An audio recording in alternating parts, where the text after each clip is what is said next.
Bom dia, pessoal. Eu espero que estejam todos passando um ótimo sábado de aleluia, né? Não sei se alguém aqui vai fazer a malhação do Judas, então eu espero que escolha um boneco ótimo para malhar, né? Aqui o calor está muito grande. Eu espero que quem esteja me assistindo não esteja sofrendo tanto com o calor, viu? Porque aqui o calor está imenso.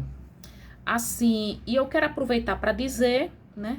Assim, eu não gostaria de ter que dizer isto, mas assim, eu estou precisando ajeitar meu computador pessoal, porque há dias eu não consigo ligá-lo.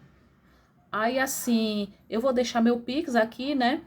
Aí quem puder assim ajudar com uma pequena quantia para que eu possa consertar meu computador, eu ficaria muito agradecida. Não precisa ser uma quantia grande.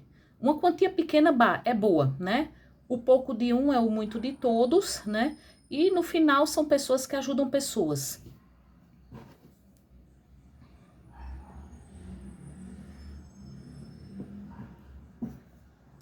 Aí eu queria falar sobre uma fala do padre Reginaldo Manzotti, que me fez entender que ele é uma pessoa muito inteligente, né? E ele analisando, como padre, por que tanta gente está se voltando para as igrejas evangélicas. E ele dizendo que o Brasil está a caminho de se tornar um país evangélico. E ele disse o seguinte, que isso se deve principalmente à teologia da prosperidade e ao fato de que muitos desses pastores, eu não vou dizer todos para não generalizar, mas muitos desses pastores, né? Principalmente os do tipo de Edir Macedo, Silas Malafaia, eles oferecem o quê? Respostas fáceis para problemas graves. E isso diz muita coisa, né? Não é querendo discutir aqui neste vídeo se Deus existe ou não. Mas o que isso mostra? É teologia da prosperidade e pessoas assim que vão atrás de respostas fáceis para problemas graves, né? Que eu estive na igreja evangélica e eu sei como é. Assim, que sempre dizem muito, Deus vai te dar a vitória, Deus está lhe testando para você crescer na sua fé.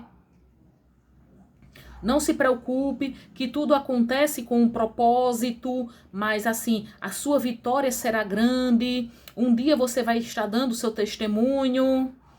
Eu que eu diga, né? As profecias que já fizeram em cima de mim. Que houve gente que fez profecia de que me veria um dia cantando louvor na igreja. Até parece, viu? Olha, minha gente, até parece. Imagina, né? Se isso de profecia desse certo, fosse verdadeiro, talvez eu fosse neste domingo de Páscoa cantar louvor, né, na igreja. Talvez eu estivesse cantando até mesmo agora, né? Naquela multidão só ele tinha cruz, a fim de perdoar o meu pecar. E eu não fui capaz de defender sua dor, sabendo que fez tudo por amor. Que mal terrível sobre si Jesus levou, enorme diferença o mundo fez. Eu lembro seu olhar na minha direção, rogando ao Pai perdão para Jerusalém, rogando ao Pai perdão para Jerusalém. Eu não quero errar outra vez, e apesar dos meus erros refez a aliança que eu mesmo quebrei, meu pecado deixou lá na cruz, quando ressuscitou meu Jesus.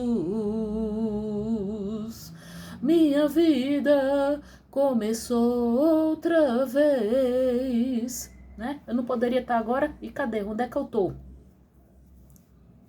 Não disseram, né? A Atenea vai ser missionária, a Atenea vai estar dando testemunho de vitória na igreja. Aí é isso, né? O padre Reginaldo Manzotti, como um homem inteligente, ele viu que é isso. E isso dá para entender a natureza de muitas dessas pessoas que vão para as igrejas evangélicas. Assim, as pessoas não estão realmente interessadas em uma comunhão com Deus, em ter um encontro verdadeiro com Cristo. Elas estão atrás de benefícios, de vantagens. A grande verdade é essa. As pessoas estão buscando muitas dessas pessoas estão buscando igrejas evangélicas por interesse. Tanto que não são poucos os pastores evangélicos que criticam essa teologia da prosperidade. Não são, até mesmo muitos pastores evangélicos, né? Eles criticam o fato de que muitas pessoas vão para as igrejas atrás desse discurso de que Deus vai dar a vitória, de que tudo ocorre com um propósito, mas que grande será a sua recompensa depois. Porque, assim, grande parte dos católicos e mesmo muitos evangélicos estão criticando o quê? Que as pessoas estão atrás de um Deus, gênio da lâmpada ou Papai Noel. E pensando bem, essa é a grande verdade. Muitas dessas pessoas que se queixam, que perderam bens na fogueira santa, né? Elas, assim, elas foram enganadas, foram iludidas, foram trouxas, mas a gente tem que admitir que elas foram buscar vantagem. Elas foram buscar vantagem. E olha, minha gente, teologia da prosperidade é uma teoria muito fajuta.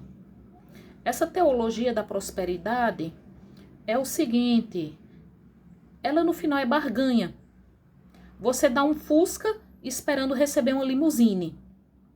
Você dá, digamos, uma determinada quantia, né, um dízimo, esperando receber o dobro. Então, grande parte das pessoas que muitas vezes deixa de pagar o aluguel, deixa de pagar a conta de água, luz e internet para dar o dízimo, muitas vezes deixa de comprar remédio para os filhos, para dar dízimo, é esperando receber o dobro, esperando enriquecer. Olha, minha gente, então no final é isso, teologia da prosperidade é barganha. Ou seja, você está buscando negociar com Deus. Como se Deus fosse, tipo, um grande líder mafioso, né, que você paga uma taxa de proteção para ele proteger seu negócio. Como eu já vi em muitos filmes da máfia, né? Assim, mesmo quando eu era evangélica, eu nunca gostei de Edir Macedo, né? Quando eu já assisti a alguns programas da Universal na Record, e eu digo o seguinte, assim, eu achava estranho, né? Era aquela ideia de que, assim, toda pessoa que se convertia, instantaneamente, a vida dela, assim, mudava da água pro vinho. Assim, fulano estava falido, aí se tornou um negociante de sucesso. O casamento estava se desintegrando, a família voltou a dar certo. Eu dizia, que estranho, né? Todo mundo que se converte à Universal fica rico, né? Todo mundo fica rico. Que no final é como se o mais importante nessa vida fosse prosperidade financeira, né? Não é que dinheiro não seja bom, né? Se não fosse, eu pensei, puxa, mas ficar rico é fácil desse jeito. É só se converter, né? Que todos os seus problemas se resolvem de uma vez, né? Você consegue restaurar a sua família, você consegue comprar a casa dos sonhos, consegue comprar um carro 0 km. Eu dizia, assim é fácil demais, né? Ser cristão. Assim é fácil demais ser evangélico, né? Olha, não é que eu nunca tenha querido prosperar na vida. Claro que a gente quer prosperar, né? Mas eu, assim, mesmo quando eu era evangélica, eu acreditava muito no que dizia meu avô paterno. Que meu avô paterno era católico. A família do meu pai é toda católica, né? Ele dizia muito, olha, minha filha, Deus ajuda quem cedo madruga. Faça a tua parte que eu te ajudarei. A gente não pode esperar as coisas caírem do céu. A gente tem que se esforçar e ir atrás, que Deus não vai fazer o que a gente quer aparecer na nossa porta. Isso era o que o meu avô dizia. E eu acreditava nisso, sim. Eu acreditava, né? E assim, essa ideia de teologia da prosperidade, além de mostrar que muitas pessoas procuram igrejas evangélicas não atrás de uma comunhão com Deus, mas atrás de benefícios, né? Assim, ela põe por terra a ideia da meritocracia, né? E a ideia de que a gente tem que lutar pelo que a gente quer. Porque no final, para você ter sucesso, para você prosperar, é você saber negociar. E essa teologia da prosperidade, ela também dá a entender que Deus não gosta de pobre. Que se alguém é pobre, se alguém enfrenta dificuldades econômicas, se alguém não consegue enriquecer, é porque Deus não se importa com essa pessoa, né? Se você não, ou então assim, Deus não fez você enriquecer porque você não deu o dízimo. É porque você deu pouco dízimo. Tem pastor que diz isso. É porque você deu pouco dízimo. Houve até uma pastora que ela disse que esteve no inferno e viu lá muitas pessoas que não deram o dízimo. Tá vendo? Tá vendo o jogo dela, né? É um jogo horrível, né? Dá a entender que se você não der o dízimo, você vai pro inferno. Há até pastores, né, que dizem que é melhor você dar o dízimo do que pagar o aluguel. E eu creio assim, que grande parte das pessoas fica dando o dízimo esperando benefício, mas também eu creio que muitas pessoas ficam dando por medo, né? Porque esses pastores ficam fazendo esse tipo de jogo. Olha, mas essa teologia da prosperidade só enriquece o pastor. Assim como o livro de autoajuda só enriquece o autor do livro. Assim como o coach.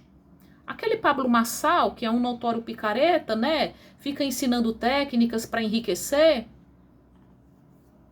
É o seguinte, ensinando assim, como você ficar milionário, que ele dá palestras de 30, que a pessoa tem que pagar 30 mil reais. Minha gente, pensa o seguinte, Pablo Marçal é rico, né? Você acha que vai interessar para ele que todo mundo fique milionário? Acha que ele, sendo rico, vai querer ficar sem ter quem lava o banheiro da casa dele? Claro que não.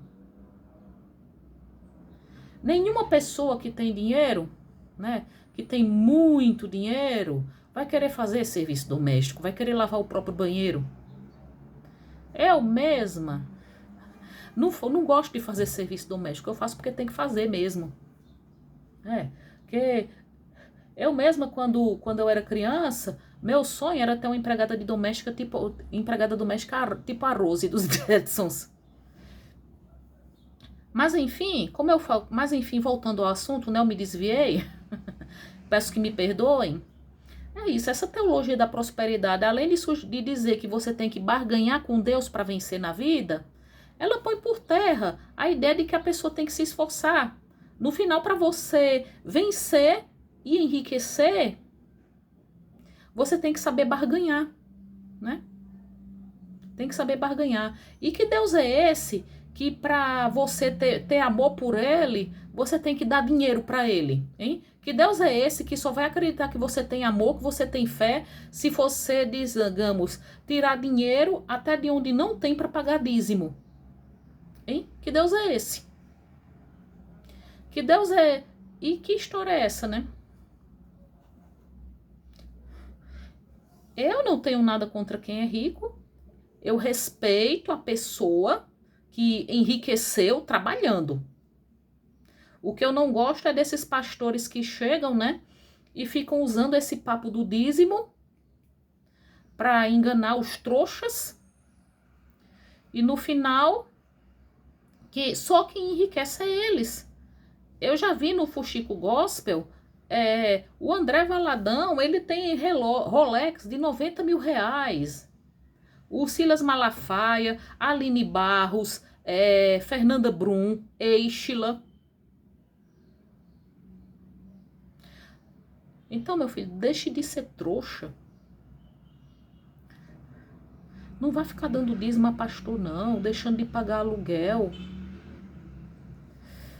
E é o seguinte, é horrível, é triste, né, ver que a grande maioria das pessoas é hipócrita, que vai atrás dessas igrejas evangélicas não porque acredita que é a verdade, mas porque está atrás de benefícios.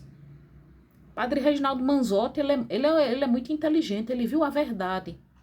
Do mesmo jeito, assim que muita gente que fica usando esse papo de que Jesus está voltando, né? Se cair um raio do céu, aí dizem Jesus está voltando, se converta. Aí grande parte das pessoas que vai nessa de aceitar Jesus, porque acha que Jesus está voltando, também não vai se converter porque acredita que Jesus é o Salvador. Vai se converter por medo, né? É como dizer, o navio está afundando, então se converta para garantir o seu bote salva-vidas. Essa é a grande verdade.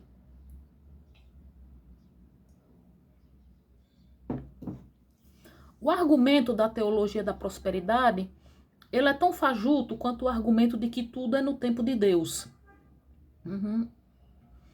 E eu quero deixar assim, eu falando assim no argumento do tempo de Deus, eu quero dizer alguma coisa assim. Se você, crente chato, vier dizer, e você fica se achando, vá procurar Deus com humildade, pare de querer chamar a atenção do mundo para suas questões existenciais, pare de ficar aqui despejando sua revolta, vá resolver seus problemas pessoais em vez de ficar aqui. Eu quero deixar uma coisa bem clara, que já houve gente que eu bloqueei, né, comentário que eu apaguei, e não é por não querer responder a críticas, é porque eu tô cansada de quem vem me julgar sem saber da minha vida.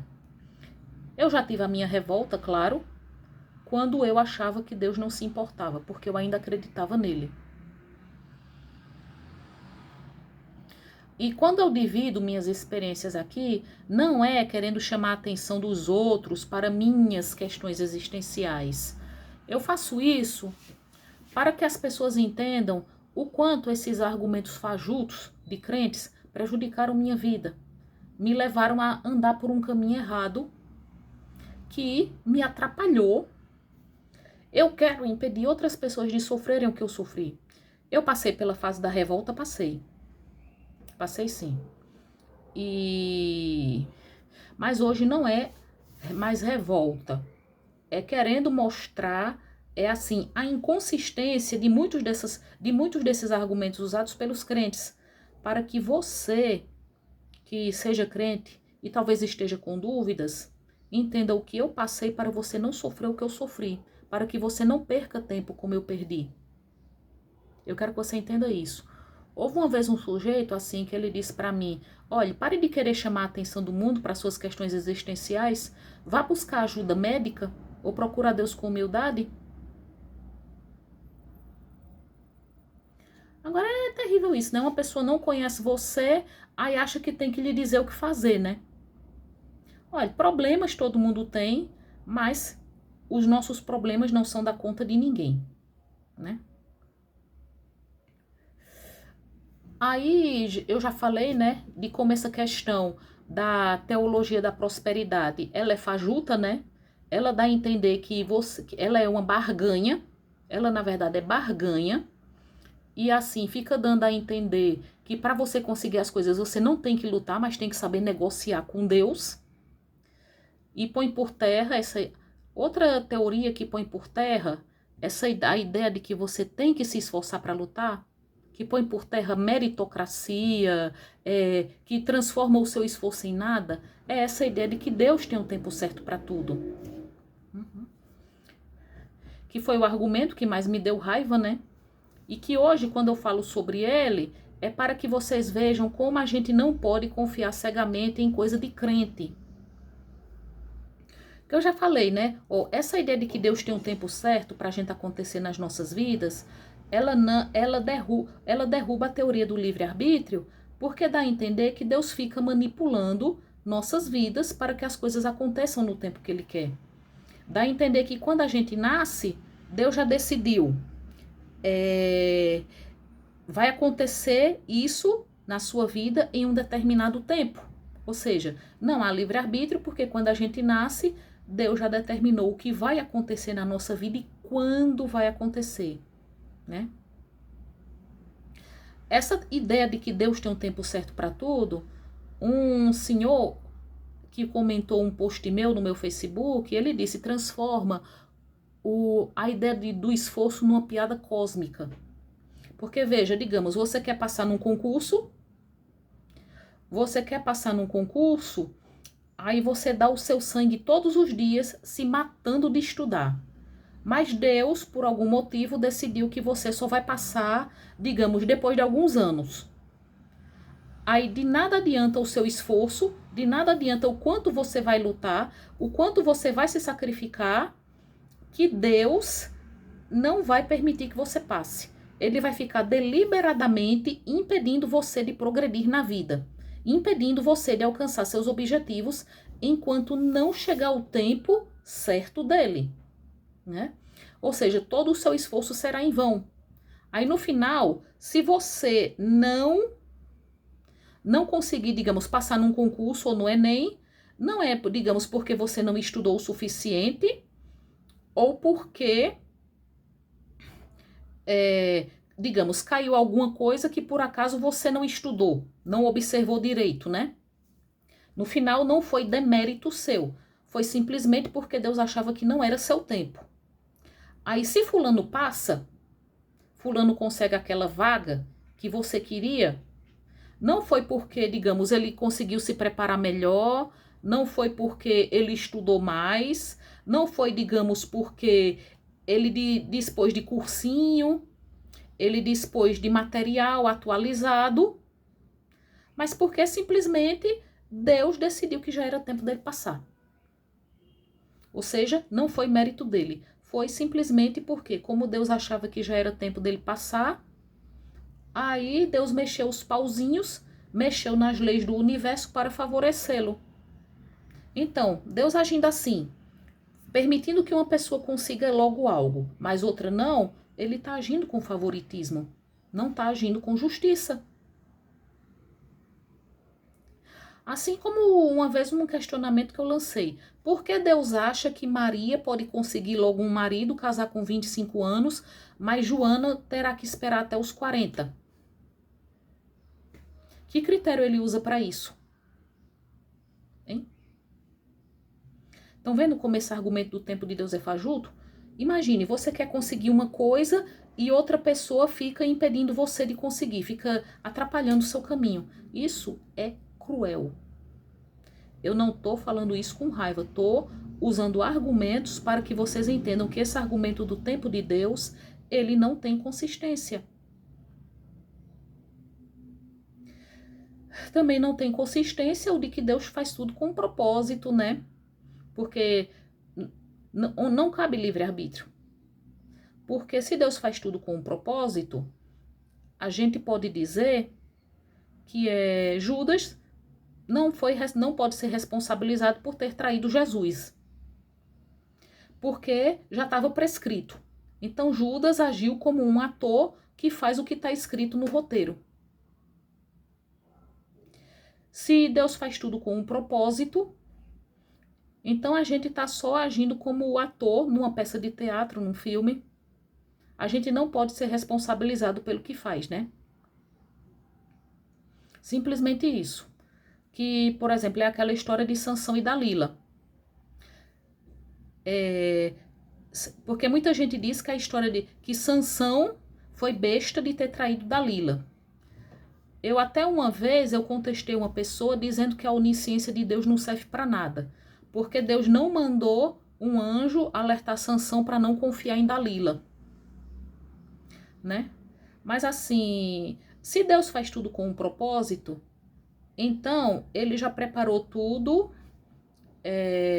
de antemão para que Sansão fosse preso, né? Para que o cegassem e para que ele morresse derrubando as colunas do templo, para conseguir matar mais filisteus com sua morte do que tinha matado em toda a sua vida.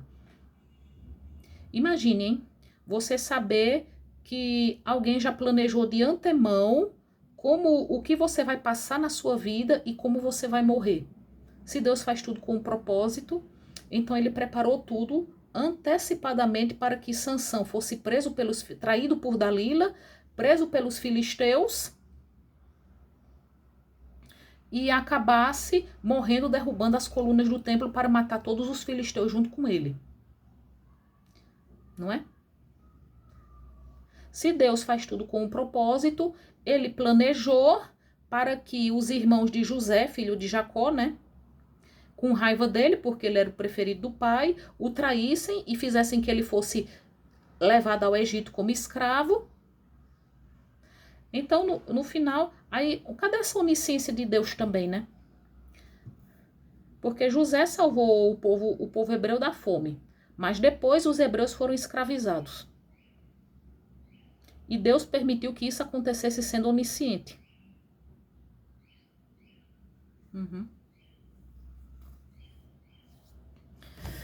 E olha, minha gente, isso não acreditem nesses argumentos de crente, não, de teologia da prosperidade, de que Deus tem um tempo certo para tudo, Deus faz tudo com um propósito. Ou então, isso foi um livramento que Deus lhe deu. Uma vez, esse negócio do livramento de Deus é outro argumento fajuto. Eu já falei sobre ele, né? Mas vou falar de novo. Assim, uma vez, era sábado, eu queria sair para fazer compras. Eu não sei como é em outras cidades, né? São Paulo, Rio de Janeiro, cidade grande. Mas aqui em Campinas, sábado, o comércio fecha cedo. Aí praticamente a gente só tem o shopping. Era sábado, eu queria sair para fazer compras, né? Aí eu fui sair cedo, me preparei para sair cedo. Aí eu disse assim para minha mãe: olha, mãe, eu vou aproveitar essa manhã de sábado para sair para fazer compras e passear no centro da cidade. Aí minha mãe disse: olha, Atenea, seu pai vai deixar você, minha filha, para você economizar uma passagem e ir mais cedo. É melhor você ir de carro que você vai rápido. Deixe só ele terminar. Ele tá só terminando de ver o programa dele. Mas aí eu vi que o tempo estava passando. Aí eu disse: olha, mãe, ele tá demorando, mãe. Aí a mãe disse: Atenea, espere, ele tá só terminando de ver o programa dele. Aí eu disse: mãe, ele tá demorando, diga a ele que eu vou de ônibus mesmo. Ela disse: não, Atenea, espere. Ele deixando você de carro é mais rápido. E você economiza uma passagem. E você indo de ônibus, e você indo pro ponto do ônibus, o ônibus pode demorar. Aí, deixa eu dizer, eu acabei perdendo minha manhã todinha, porque ele só foi, esse terminando dele, demorou até as 11 da manhã. Aí eu contei isso para uma pessoa, aí essa pessoa disse: olha, minha filha, quem sabe isso não foi um livramento que Deus lhe deu? Aí eu disse: olha, se existe livramento, não existe livre-arbítrio, porque significa que Deus fica manipulando as circunstâncias da minha vida, interferindo no meu livre-arbítrio, para que eu receba um livramento, não é? Ela disse: olha, minha filha, isso mostra que a gente tem que escutar pai e mãe. Eu disse: como assim escutar pai e mãe? Eu escutei minha mãe, né? Perdi minha manhã. Porque não tive tempo de passear na rua, né? Perdi minha manhã todinha. Aí ela disse: olha, minha filha, mas foi o livramento. Aí eu perguntei: veja, nesse tempo que Deus estava me dando o livramento, pessoas estavam sendo assassinadas, assaltadas, agredidas, e crianças estavam sendo abusadas em outros cantos, no Brasil e no mundo. Cadê o livramento? Eu sou melhor do que essas pessoas para Deus ter me dado o livramento? E que critérios Deus usa para dar livramento a uma pessoa, enquanto uma criança está sendo abusada? Aí é como aquela história também de uma vez, que a família da minha mãe dizia muito, né? Olha, Atenea, ore e peça a Deus que lhe manda o homem certo, né? que eu disse, olha, mas eu não, por que eu não posso namorar? Por que eu tenho que ficar como Rapunzel numa torre, só orando e esperando o homem certo? Aí disseram, olha, Atene, mas se sua mãe não quer que você namore tal pessoa, olha, ouça sua mãe se ela não quiser que você namore tal pessoa. Aí eu disse, mas o problema é esse, ela nunca quer que eu namore ninguém, né? Toda pessoa que eu me interesso, aí ela diz, não, Atene, essa pessoa não serve para você, não está à sua altura. Aí eu dizendo, mãe, se a pessoa não prestar, eu deixo. Aí ela dizia, minha filha, é melhor evitar se magoar. Olhe, não queira namorar não para não se magoar. Olhe, viva sua vida de solteira. Aí as pessoas dizem, olha, Atene, ore e peça a Deus que lhe manda o homem certo. Aí veja, se existe... Aí eu até discuti isso com uma tia minha, né?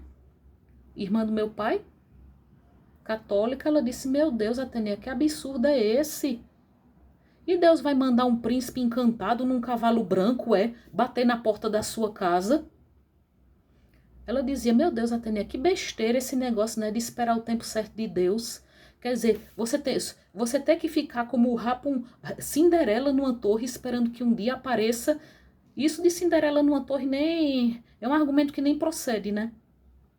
Porque diferentemente de Branca de Neve e Bela Adormecida, Cinderela foi atrás, né, de encontrar o príncipe. Essa é a verdade. Outra coisa, se existe isso de Deus mandar a pessoa certa, a gente também não tem livre-arbítrio. Sabe por quê? Porque significa que quando a gente nasceu, Deus já decidiu, né? Com quem a gente vai casar e quando a gente vai encontrar essa pessoa. E isso, se por algum capricho divino, ele não tiver decidido que é para a pessoa ficar solteira. Não é? E eu ainda lembro, eu acho que muita gente vai achar que eu tô querendo, né, chamar atenção para minhas questões existenciais, mas eu digo, o que eu quero é usar minhas experiências para que outras pessoas não sofram o que eu sofri. Eu ainda lembro, né, porque quando eu me formei no primeiro curso, eu estudei muito para concurso, mas ou não conseguia passar ou passava e não era chamada. Aí meus pais começaram a me atormentar, né, para eu fazer outro curso. Aí minha mãe disse bem assim, olha, Ateneia, será que Deus não... Eu disse, olha mãe, você não disse muito que Deus ia me fazer passar no concurso? Quando eu dizia a você que eu estava cansada de ficar só estudando e queria ir atrás de um emprego, aí você não dizia para eu não ir, porque você dizia que Deus ia me fazer passar no concurso? Aí ela disse, olha, Ateneia, será que Deus não estava querendo lhe dizer que não era seu caminho? Será que Deus, assim, ele não quis que você passasse para que você fizesse esse curso que seu pai está lhe aconselhando a fazer? É isso. Que Deus é esse que fica atrapalhando a vida da pessoa desse jeito? Hein? Então isso significa que Deus me impediu de conseguir logo minha independência financeira para satisfazer a um capricho dos meus pais? Né? Que me obrigaram a fazer um curso que eu não tinha vocação. E uma outra coisa também que minha mãe disse, olha só que coisa engraçada. Eu acho que muita gente vai achar que eu tô lavando roupa suja aqui, né? Ela disse, olha, Ateneia, eu sei, minha filha, que você queria casar, mas veja, minha filha, isso de você não ter casado, não pode ter sido Deus providenciando. Eu disse, o quê, mãe? Você está querendo dizer que Deus atrapalhou minha vida? Ela disse, não, Ateneia. Deus providencia isso de você não ter casado, Ateneia. Foi Deus providenciando para que você pudesse se dedicar ao seu curso, minha filha. Se você estivesse casada e com filho agora, você não iria poder se dedicar a esse curso. Vocês estão vendo? Esse Deus criado pela cabeça dessas pessoas, esse Deus que manipula assim a vida das pessoas, onde é que cabe livre-arbítrio aí? Hein? Aí quando é para dizer que Deus não tem culpa de nada, né? Quando um maluco entra atirando numa escola, aí o povo diz, ai, mas Deus não interfere no livre-arbítrio, né? Aí eu queria ir embora de casa, aí minha mãe dizia, olha, Ateneia, isso pode não ser a vontade de Deus. Deus não impede ninguém de cometer um crime, aí iria se incomodar comigo indo embora da minha casa. Oh Deus, viu, criado por essas pessoas. Um Deus que só se interessa por coisas bestas da vida das pessoas, né? Eu acho que eu já falei demais, né? Eu já falei demais, eu vou parar este vídeo agora porque para não torrar a paciência de vocês, viu, pessoal? Um feliz sábado de aleluia e uma feliz Páscoa para todos.